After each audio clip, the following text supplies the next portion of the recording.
I questioned discussing this topic with you due to our country's astronomical debt. I hear and respect what you are saying. My wife and I have control over our personal finances. However, there are a number of people involved with our national debt. We will focus on ways to modify spending once a personal financial plan is established, including securing funding for a financial goal.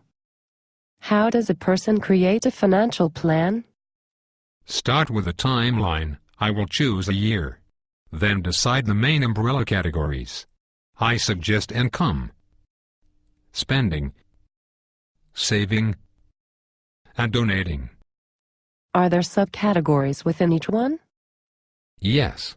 For income, you can have subcategories for every area.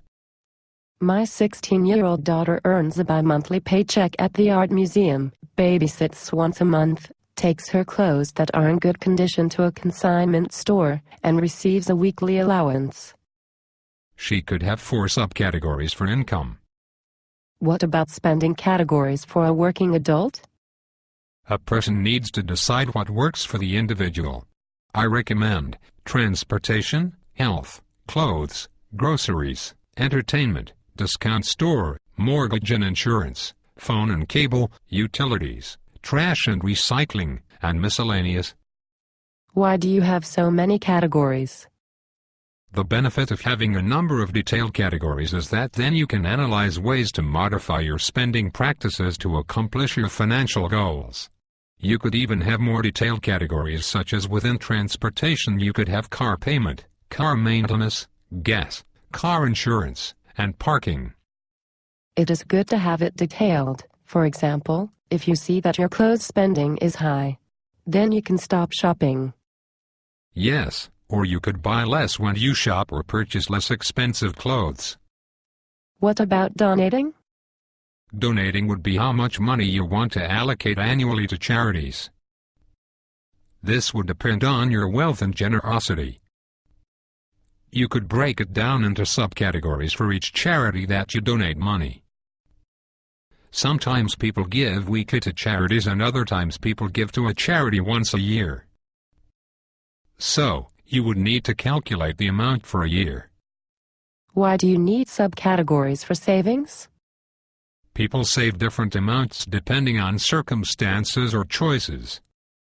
Savings needs to be marked for your emergency fund if it doesn't have 3 to 6 months of expenses in it already. If you are self-employed, you need to have 8 months. In order to figure that out, you need to know how much you spend in a month.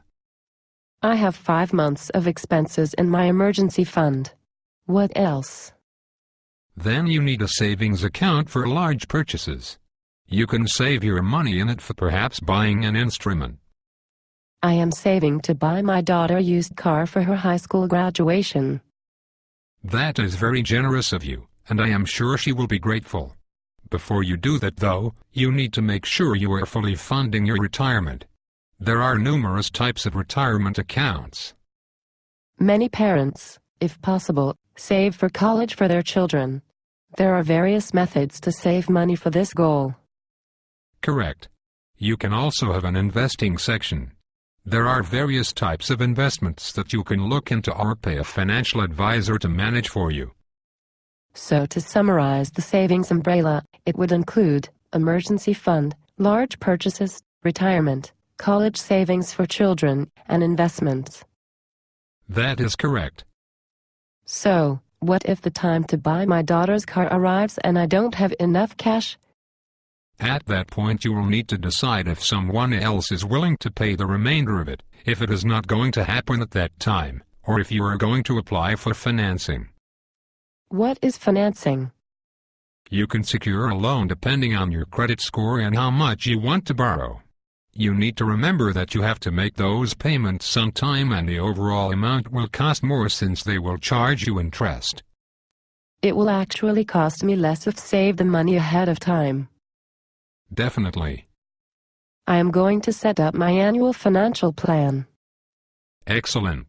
You can visit www.financialconnects.org to learn more information.